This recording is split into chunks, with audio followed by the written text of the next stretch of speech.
Hello friends, स्वागत है आपका मैथ्स विद संदीप ओझा में।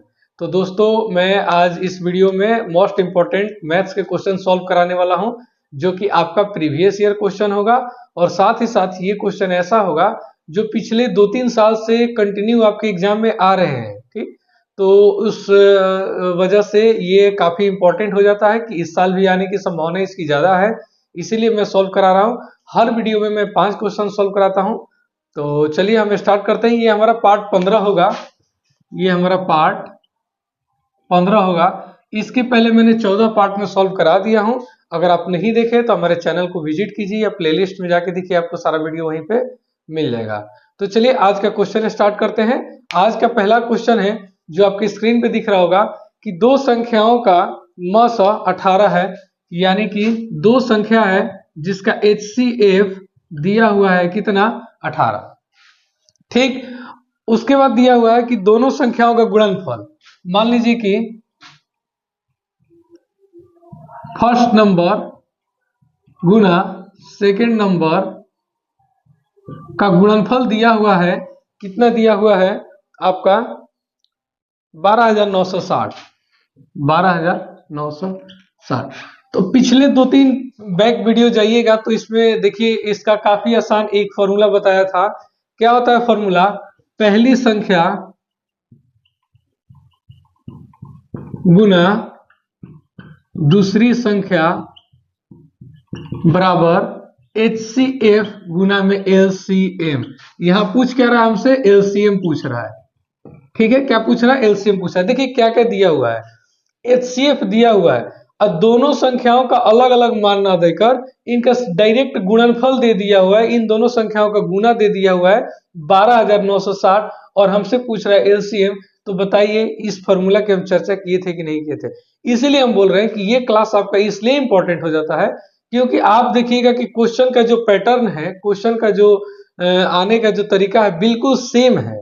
एक ही फॉर्मूला पे हर बार, पिछली बार यहाँ 18 की जगह कुछ और था लेकिन क्वेश्चन आपका क्या था, सेम था। इसलिए आप हमारे वीडियो से जुड़े रहिए, आपको काफी बेनिफिट मिलने वाला है।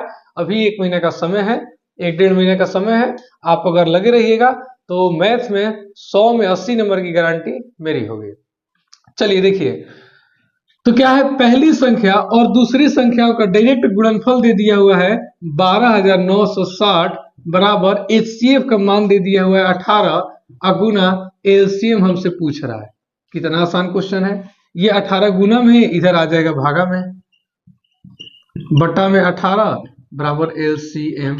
ये कट जाएगा आपका 720 बार में, तो हमारा LCM कितना आ गया, 720 आंसर। और फ्री के 2 नंबर हमें मिल गए इस वीडियो से। ठीक है, तो ये फॉर्मूला आप लोग जरूर याद करके रखिएगा। हर बार ये फॉर्मूला पे 1-2 नंबर का क्वेश्चन आ रहा है, ये तय है, पक्का है और आएगा भी। ठीक है, तो इस फॉर्मूला को याद कर लीजिएगा, पहली संख्या गुना दूसरी संख्या बराबर HCF गुना में LCM। तो चलिए नेक्स्ट वीडियो की, और बहुत ही आसान क्वेश्चन है। क्या है क्वेश्चन कि त्रिभुज ABC एक समद्विबाहु त्रिभुज है। ये देखिए आपका त्रिभुज हुआ ABC।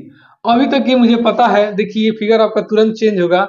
क्या है कि ABC एक समद्विबाहु त्रिभुज है जिसका C समकोण है। C समकोण है, तो जब समकोण है तो बताइए क्या फिगर ऐसा बनेगा, समकोण त्रिभुज का फिगर कैसा बनता है, 90 डिग्री बनता है। ठीक है, तो देखिए हमारा फिगर चेंज हो जाएगा। हम समझाने के लिए इस फिगर को बताए थे। अगर समद्विबाहु त्रिभुज है तो दो भुजा बराबर है तो हम त्रिभुज कैसे बना सकते हैं, लेकिन अगर इसका एक एंगल समकोण है यानी 90 डिग्री है तो उसका फिगर देखिए समकोण त्रिभुज का कुछ इस प्रकार से बन जाता है। अब देखिए हमारा A हुआ, B हुआ और C बोल रहा है कि समकोण है।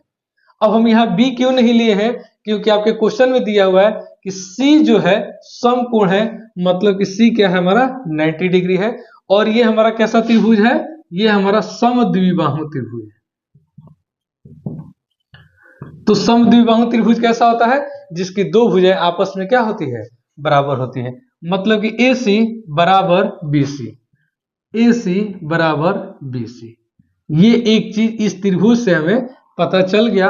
क्वेश्चन जो भी होगा, बट इतना चीज हमें पता है तो हम जरूर लिखेंगे अपनी कॉपी पे क्या है, तो देखिए एबीसी एक समद्विबाहु समकोण त्रिभुज है जिसका सी क्या है, समकोण है। तो देखिए सी पे हम 90 डिग्री का कोण बना दिए। अब बोल रहा है कि जब ये समद्विबाहु त्रिभुज है तो इसकी दो भुजाएं आपस में क्या होगी, बराबर होगी, यानी एसी किसके बराबर है, बीसी के बराबर है। तो चलिए प्रूफ क्या करना है कि ए बी स्क्वायर बराबर 2ac सिद्ध करें। क्या सिद्ध करना है, ए बी स्क्वायर बराबर 2ac, सॉरी 2ac स्क्वायर, ये हमें प्रूफ करना है, LHS RHS, ठीक है, ये हमें प्रूफ करना है। तो बहुत ही आसान क्वेश्चन है। जब ये समकोण त्रिभुज है तो हम जानते हैं पाइथागोरस प्रमेय,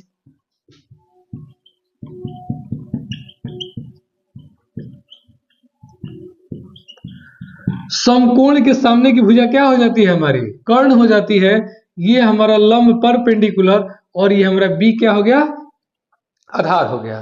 तो पाइथागोरस प्रमेय जब लगाएंगे तो देखिए एच स्क्वायर यानी कि ए बी स्क्वायर बराबर ए सी स्क्वायर प्लस में बी सी स्क्वायर होगा कि नहीं होगा। जब पाइथागोरस प्रमेय लगाएंगे तो समकोण के सामने की भुजा होती है कर्ण और ये हमारा होता है लंब और ये होता है हमारा आधार, यानी कि कर्ण स्क्वायर बराबर लंब स्क्वायर प्लस आधार स्क्वायर। उस फॉर्मूला पे हम रख दिए इसका और हमारा आंसर आ गया। क्या आंसर आया, देखिए एसी किसके बराबर है, बीसी के, यानी कि बीसी की जगह हम क्या रख देंगे, एसी रख देंगे। बीसी और एसी आपस में बराबर है, यानी कि ए बी स्क्वायर बराबर ए सी स्क्वायर प्लस ए सी स्क्वायर। बीसी की जगह क्या रख दिए, एसी रख दिए।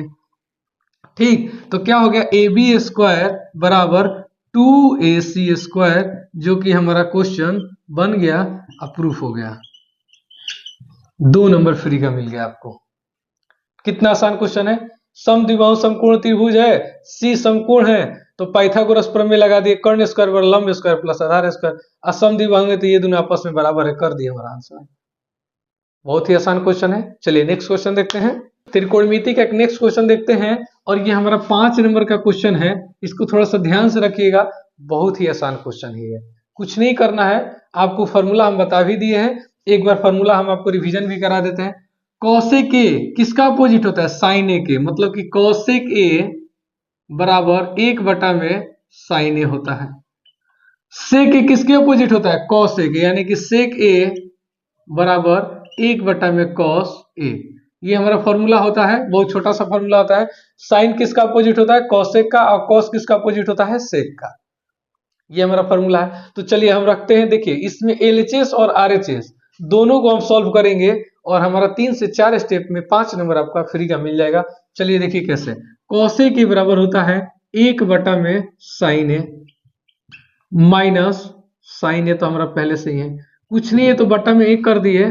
वैसे ही हम यहाँ पे क्या करेंगे, सेम सेक ए को क्या लिखेंगे, 1 में कॉस ए अब माइनस कॉस ए बटा में 1 बराबर। इसको अभी नहीं करते हैं, अभी हम सबसे पहले इसको सॉल्व करते हैं। तो चलिए साइन ए और 1 का एलसीएम कितना हो जाएगा, साइन ए। तो देखिए साइन ए से साइन ए कट गया, यानी कि 1 माइनस साइन ए। ये तो आपको आता है सिंपल, बटा पर का जोड़ घटाव तो आपको आता ही है। देखिए इसको सॉल्व कर लिए, सेम इसको भी सॉल्व करेंगे तो कॉस ए हमारा हो जाएगा एलसीएम और 1 माइनस कॉस स्क्वायर ए। देखिए इसको आप सॉल्व कीजिए, ये आ गया एलसीएम आ गया, इससे इसको भागा देंगे 1 और 1 में से गुना करेंगे 1 से भागा देंगे तो कॉस ए, और कॉस ए को कॉस ए से गुना करेंगे कॉस स्क्वायर। अब बताइए एक फॉर्मूला और होता है कि सॉरी यहां साइन स्क्वायर होगा, साइन स्क्वायर ए प्लस कॉस स्क्वायर ए बराबर 1। ये सबको पता है, बहुत ही फेमस और बहुत ही इंपॉर्टेंट ये फॉर्मूला होता है। इसी से हमारा 3 फॉर्मूला बनता है। कैसे बनता है कि जब हम इस कॉस स्क्वायर ए को उधर लेके जाएंगे तो हमारा हो जाता है माइनस, यानी साइन स्क्वायर ए बराबर 1, अब माइनस ये प्लस जाके उधर क्या हो जाएगा, माइनस कॉस स्क्वायर ए। तो देखिए 1 माइनस कॉस स्क्वायर ए की जगह क्या हो जाएगा, साइन स्क्वायर ए। तो इसको अभी तुरंत हम लिखेंगे, पहले इसको लिख लेते हैं जब इसका फॉर्मूला लिख लिए। उसके बाद क्या हो गया, ये हमारा साइन स्क्वायर ए बटा में कॉस ए हो गया। अब देखिए इसी फॉर्मूले में अगर हम साइन स्क्वायर ए को बराबर के उधर लेके चले गए तो हमारा क्या हो गया, कॉस स्क्वायर ए बराबर 1 माइनस साइन स्क्वायर ए, यानी कि 1 माइनस साइन स्क्वायर ए बराबर हो गया हमारा कॉस स्क्वायर ए। तो देखिए 1 माइनस साइन स्क्वायर ए है तो हम क्या लिख देंगे, कॉस स्क्वायर ए बटा में साइन ए। दोनों ब्रैकेट है, ब्रैकेट को हटा दीजिए, गुना कर दीजिए, आपका आंसर आ जाएगा कॉस स्क्वायर ए बटा में साइन ए गुना साइन स्क्वायर ए बटा में कॉस ए।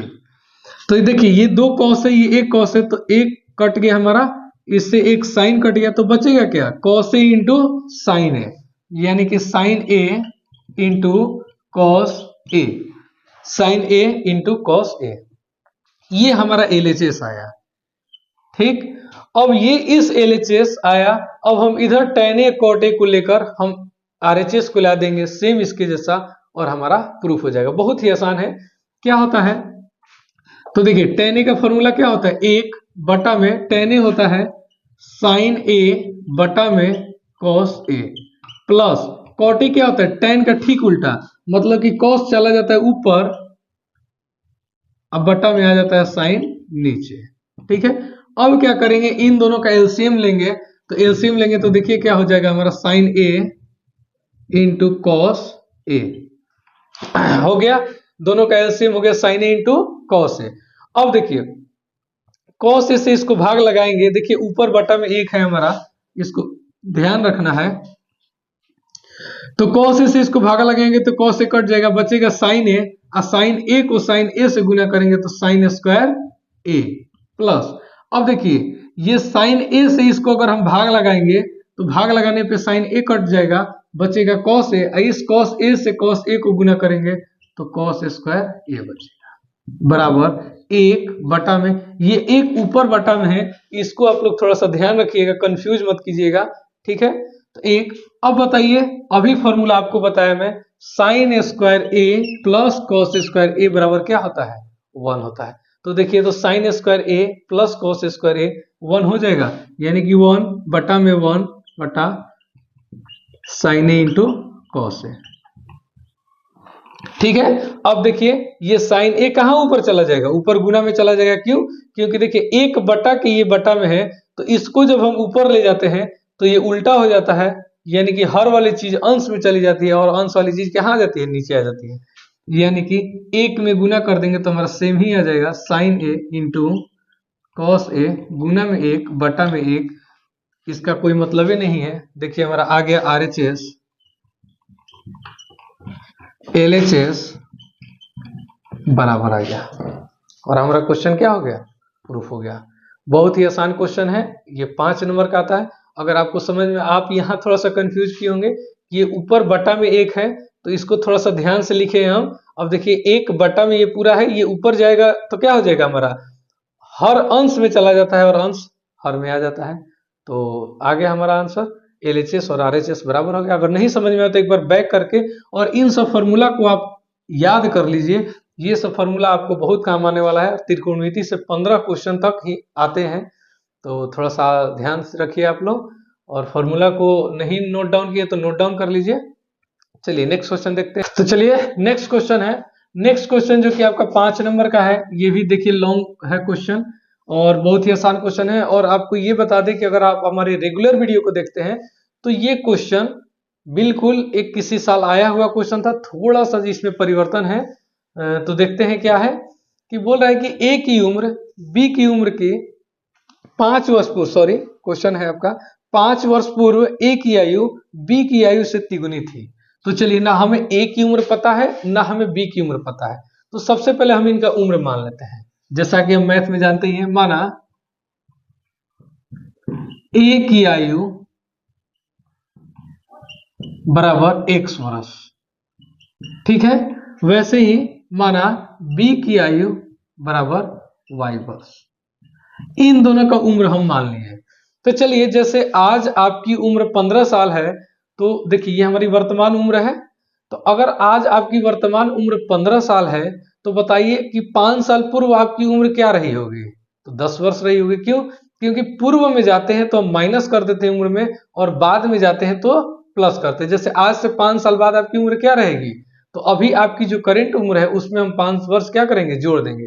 तो पहला स्टेटमेंट दिया हुआ है कि 5 वर्ष पूर्व एक की आयु, तो 5 वर्ष। देखिए अब हम यहाँ स्टेटमेंट नहीं लिखते हैं, क्योंकि स्टेटमेंट लिखेंगे तो वीडियो थोड़ा सा ज्यादा लंबा हो जाएगा। हम सीधे लिखते हैं यहाँ प्रश्न से, और लिखते हैं कि 5 वर्ष पूर्व, तो 5 वर्ष पूर्व ए की उम्र क्या हो जाएगी, x-5 होगी कि नहीं होगी। अभी इसकी ए की उम्र x वर्ष है, तो 5 वर्ष पहले जाइए तो 5 वर्ष हम क्या करेंगे, माइनस करेंगे। अब y में भी 5 वर्ष माइनस करेंगे। तो बोल रहा है कि 5 वर्ष पूर्व ए, हमारी ये ए की उम्र है, ए की उम्र बी की उम्र से 3 गुनी थी।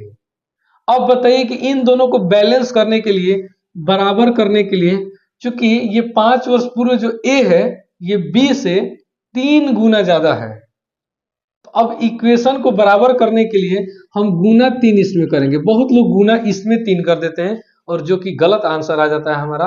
क्यों, क्योंकि इसको 3 गुना कर दी तो हमारा इक्वेशन तो बैलेंस हुआ ही नहीं, बराबर हुआ ही नहीं। अगर मान लीजिए कि हमारी उम्र 5 वर्ष है, सॉरी, अगर आपकी उम्र 15 वर्ष है और किसी और की उम्र 20 वर्ष है, तो दोनों के उम्र को बराबर करने के लिए हम क्या करेंगे, जो 15 वर्ष है उनमें 5 प्लस करेंगे, ना कि उनमें +5 करेंगे। तो वैसे ही सेम है कि ए की उम्र, समझना बहुत जरूरी है, ए की उम्र बी की उम्र से 3 गुना है, मतलब कि इसमें 3 गुना कर दी तो ये दोनों हमारा बराबर हो गया। अब हमारा एक समीकरण बन जाएगा। क्या बनेगा, तो देखिए x-5 बराबर 3y - 15। अब इस y को इधर लेके आते हैं, इस 5 को उधर लेके जाते हैं, तो x-3y बराबर -15 और +5। ये देखिए -5 उधर जाके क्या हो गया, +5 हो गया। तो हमारा एक समीकरण आया x-3y बराबर -10, समीकरण 1। एक समीकरण हमारा आ गया। 2 समीकरण आएगा तभी ना x और y का मान निकलेगा। फिर लिखिए पुनः प्रश्न से क्या दिया हुआ है कि 10 वर्ष बाद ए की उम्र जो है बी की उम्र के 2 गुना हो जाती है। यहां 5 वर्ष पहले क्या था कि ए की उम्र बी की उम्र से 3 गुना थी, तो 3 इसमें गुना किए। अब 10 वर्ष बाद, तो बाद पूछ रहा है, तो बाद की केस में क्या होता है, x + 10 और y + 10। अब इन दोनों को बराबर करने के लिए, चूंकि बोल रहा है कि ए की उम्र बी की उम्र से 10 वर्ष बाद दुगनी हो जाएगी, तो दुगना तो ये हो रहा है, लेकिन गुना करेंगे हम इसमें। क्यों, क्योंकि दुगना इसको कर देंगे तब ना ये दोनों बराबर हो गए, दोनों की उम्र बराबर होगी 10 वर्ष बाद। समझिएगा आप लोग, अगर समझ में नहीं है तो वीडियो को रिपीट करके समझिएगा, लेकिन जरूर समझिएगा कि 10 वर्ष बाद ए की उम्र बी की उम्र से दुगनी है, ये दुगना है 10 वर्ष बाद, तो इन दोनों को बराबर करने के लिए हम इसको दुगना कर दिए। देखिए दोनों का उम्र बराबर हो गया। यहां से हमारा एक इक्वेशन आ जाएगा। क्या आ जाएगा कि x + 10 बराबर, दिख रहा होगा आपकी स्क्रीन पे, बिल्कुल दिख रहा है, 2y प्लस में 20। अब y को इधर लेके आ जाते हैं, इस 10 को उधर लेके चले जाते हैं, यानी कि x - 2y बराबर 20 माइनस में 10, दिख रहा है, एक लाइन और दिख जाएगा, यानी कि x - 2y बराबर में 10। ये हमारा समीकरण 2 हुआ। हुआ कि नहीं 2 हुआ। तो देखिए समीकरण 1 आ गया, समीकरण 2 आ गया। इन दोनों समीकरणों को हल करेंगे, x और y का हमारा मान निकल जाएगा और 5 नंबर आपको फ्री में मिल जाएगा। तो देखिए समीकरण 1 में x भी है, यानी कि 1 में से 2 को घटा देंगे, कुछ भी गुना नहीं करना है, सीधे घटा दीजिए, आपका आंसर आ जाएगा। यानी समीकरण 1 - 2 लिख लीजिएगा करने पर। तो चलिए एक क्या है, x - 3y बराबर -10, ये है x - 2y बराबर 10। ठीक है, तो देखिए माइनस करने पे क्या होता है, दूसरा समीकरण का चिन्ह सब उल्टा हो जाएगा, यानी कि जो प्लस है माइनस, जो माइनस है प्लस, और जो प्लस है माइनस। तो देखिए x से x हमारा कैंसिल हो गया, प्लस माइनस बचेगा क्या, -3y में से +2y गया, तो -y बराबर -20, माइनस माइनस कट गया, y बराबर 20 आ गया। y बराबर कितना आ गया, 20 वर्ष। यानी एक का उम्र तो हमें पता चल गया। अब x का उम्र कैसे निकलेगा, तो इस y का मान आप चाहे तो समीकरण 1 में, चाहे तो समीकरण 2 में, कहीं भी रखिए, आपका x का मान आ जाएगा। तो चलिए समीकरण 1 में हम रखते हैं y बराबर 20। तो चलिए x - 3 गुना में 20 बराबर माइनस में 10। अब देखिए 20 दिया कितना होता है 60, -60 है, उधर जाके प्लस हो जाएगा, ध्यान रखिएगा, +60। तो 60 में से 10 गया 50, यानी कि x का कितना आ गया 50।